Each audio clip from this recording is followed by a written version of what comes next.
Bueno chicos, pues seguimos con el mundial más vergonzoso de la historia, ese mundial de 2002, donde bueno, ayer vimos, si no lo viste, te invito a que vayas al vídeo anterior, donde analizamos, bueno, donde vemos la primera parte de esta serie, por así decirla, donde vimos un robo a Italia descomunal, o sea, absolutamente descarado. El vídeo sigue, el vídeo de Vito sigue, ¿vale? De Vitu, perdón, sigue. Lo que pasa es que, bueno, ya te habla un poquito más de que bueno, que fueron investigados, la FIFA empezó a investigar cosas, que si el árbitro era al final un narcotraficante que pasaba droga, que no sé qué, luego salieron unas declaraciones de él diciendo que sí que perjudicó a Italia, tal, no sé qué. No quiero que sea un vídeo extremadamente largo y extremadamente aburrido, porque me quiero ir a la polémica real, ¿vale? Y en este segundo vídeo nos vamos a centrar en lo que pasó con España, ¿vale? Corea había eliminado a Italia en esos octavos y en cuartos se enfrentarían a nosotros, ¿vale? Una Italia que ya vimos que tenía un equipazo pues increíble, ¿no? De ensueño.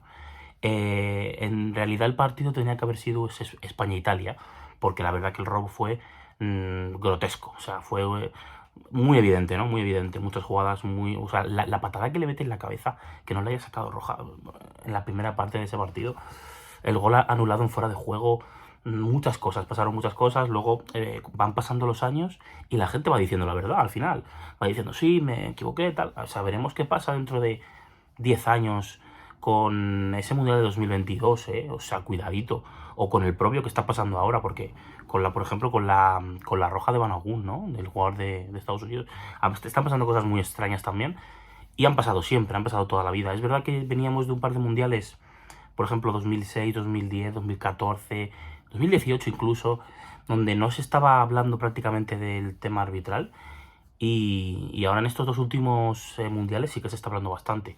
Vamos ya, chicos, a seguir viendo qué pasó en ese mundial de 2002, porque ya empieza el sufrimiento para muchos de nosotros, ese España-Corea, ¿vale? Las que más tarde serían detenidas por corrupción eran las que conducían esas investigaciones. Y no solo hubo ese altercado de Italia en el Mundial, a España le tocó seguramente la parte más fea de toda la polémica. Es fácil perderse en estas fechas, árbitros, análisis técnicos, pero hay un elemento que ningún análisis frío puede capturar por completo: el coste humano, la desilusión y el sentir que te lo han arrebatado. En el caso de España teníamos a Joaquín, del puerto de Santa María, Cádiz, un niño del sur de España al que desde pequeño le habían puesto un balón entre los pies y nunca había necesitado que nadie le enseñara qué hacer con él. Con 16 años firmó su primer contrato con el Betis. Seguro que ahora te suena más, claro, el Joaquín, el del Betis. Era rápido, técnico, desbordante, uno de estos futbolistas que parecen haber nacido con una pelota pegada al pie, que no necesitan pensar antes de actuar porque el instinto y el talento van por delante de cualquier cosa. En junio de...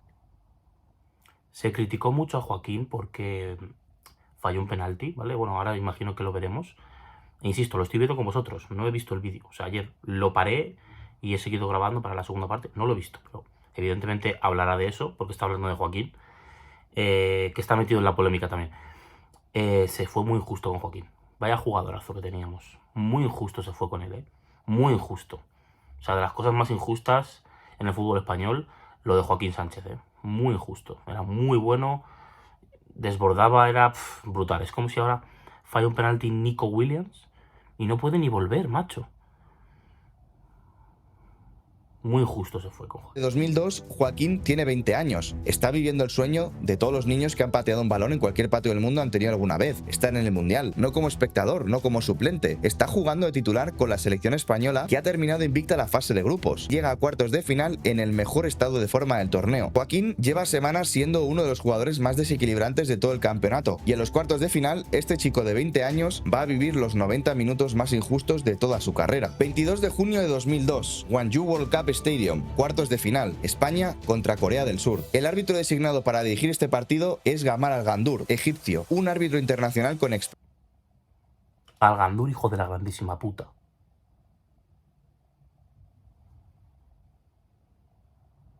Algo le decía que aquel partido no iba a ser normal. El primer tiempo termina 0-0, sin incidentes arbitrales reseñables. España intenta, Corea resiste con una intensidad defensiva extraordinaria. Y entonces llega el segundo tiempo. Minuto 47 del segundo tiempo. Rubén Baraja, el centrocampista del Valencia, dispara con potencia desde fuera del área y mete el balón en la red. Un gol limpio, bien ejecutado, indiscutible. El silbato de Al-Gandour corta el aire. Falta ofensiva de Iván Helguera. Gol anulado. Las cámaras rastrean la jugada desde todos los ángulos. No hay falta de Helguera por ningún lado. En el ángulo más esclarecedor es el defensor coreano quien realiza el contacto. Chicos, es que es el coreano que le da a Helguera. Pero es que anule este gol. Hostia, que anule este gol, tío. Hostia puta.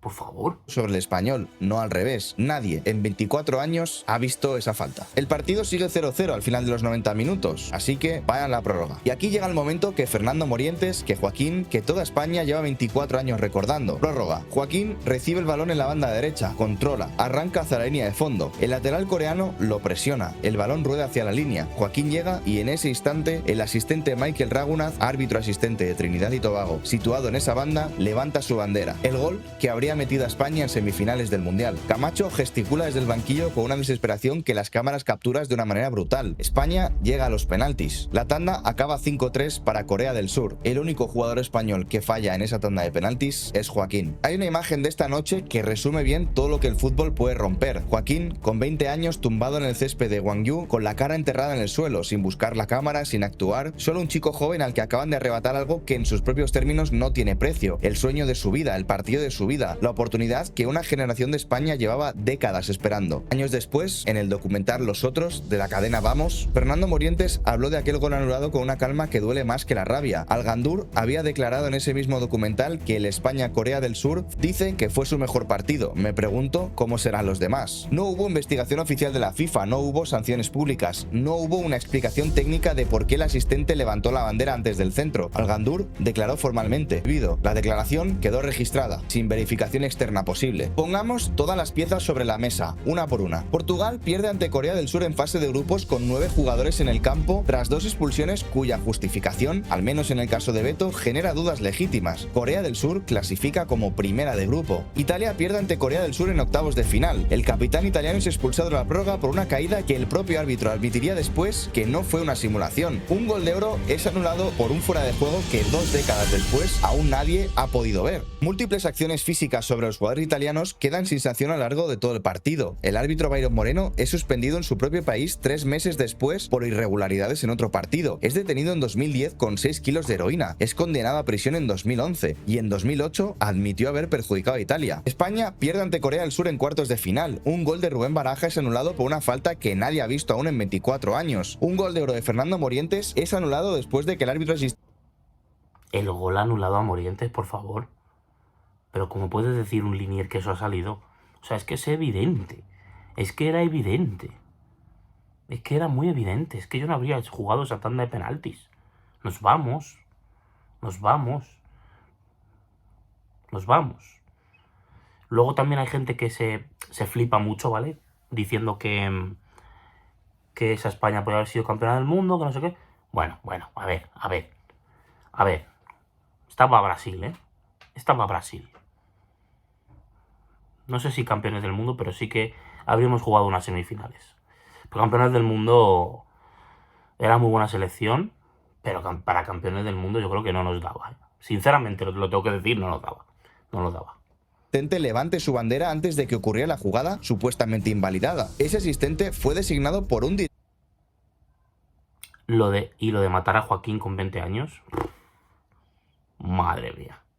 Directivo de la FIFA que posteriormente sería implicado en el mayor escándalo de corrupción en la historia de la organización. En los 3 partidos en los que Corea del Sur jugó contra selecciones europeas en ese mundial, Portugal en fase de grupos, Italia en octavos y España en cuartos, las decisiones arbitrales favorecieron sistemáticamente al equipo local, a Corea. Sistemáticamente, y no en un partido, en los 3. Brasil ganó el Mundial 2002. Ronaldo Nazario, que había sufrido años de lesiones, de dudas, de una historia que parecía haberse cerrado demasiado pronto, marcó los 2 goles de la final contra Alemania. en Yokohama, sin grandes polémicas, con un talento que nadie discutía, con ese talento que el fútbol tiene para recordarnos que cuando funciona sin interferencias es el deporte más justo del mundo, el mejor suele ganar. El talento de Brasil en esa selección era innegable, su título fue merecido, pero el camino que tomó el cuadro para llegar a esa final, si las selecciones de Italia y España en el camino, es otra historia. El Corriere dello Sport publicó en 2015 que un directivo de la FIFA involucrado en el escándalo de corrupción había controlado las designaciones arbitrales de partidos clave en ese torneo. La FIFA nunca respondió de manera directa a esta investigación. Algunos de los directivos implicados en el escándalo 2015 seguían en sus cargos cuando se produjo el Mundial 2002. No es una prueba judicial, no es una condena, es lo que hay en todos los documentos disponibles. Corea del Sur llegó a semifinales, primera selección asiática en la historia en lograrlo, un logro que en condiciones de limpieza deportiva total debería ser motivo de celebración absoluta, pero quedó envuelto desde ese mismo momento en una nube de dudas que nadie ha podido resolver aún. Han pasado 24 años. Normal. En ese tiempo, Byron Moreno fue detenido, juzgado y encarcelado. El mayor escándalo de corrupción de la historia de la FIFA salió a la luz. El Corriere dello Sport publicó su investigación. Ángel María Villar nunca explicó su renuncia aquella noche. Al Gandur declaró que fue uno de sus mejores partidos. Morientes sigue sin poder ver ese gol sin que algo se remueva dentro de él. Y los aficionados italianos y españoles que vieron aquellos partidos en 2002 todavía guardan en algún lugar de la memoria esa sensación específica que solo el fútbol puede producir, la de haber visto con tus propios ojos algo que el sistema te dice que no ha ocurrido. Fue una conspiración organizada desde las altas cúpulas del fútbol mundial. Fueron árbitros corruptos, pitando deliberadamente a favor de Corea por situaciones personales. Fue un sistema institucional que miró para otro lado al darse cuenta de todos los beneficios económicos y comerciales que tendría si Corea llegaba lejos en ese mundial. ¿O fueron errores humanos encadenados? ¿La imperfección de un deporte que hemos sido incapaces de domesticar aún? Esas preguntas llevan 24 años abiertas. La FIFA no las ha respondido. Los árbitros las han respondido no de una manera satisfactoria. Los documentos del Corriere dello Sport 2015 señalan todos en una dirección, pero unos documentos no son una condena firme. Lo que sí que tenemos, lo que nadie puede borrar, lo que nadie puede reinterpretar, son las imágenes. Y las imágenes hablan por sí solas. El fútbol puede que sea el deporte más universal del planeta porque normalmente creemos en la justicia de sus resultados. No siempre, pero la mayoría de las veces. Nos hace pensar que el 99% de las veces el mejor equipo gana, que las reglas protegen el juego, que hay alguien en el campo que vela para que nadie haga trampa. El Mundial 2002 nos hizo una pregunta que en ningún mundial hasta ahora nos había hecho con tanta crudeza. ¿Y si el árbitro es parte de la trampa?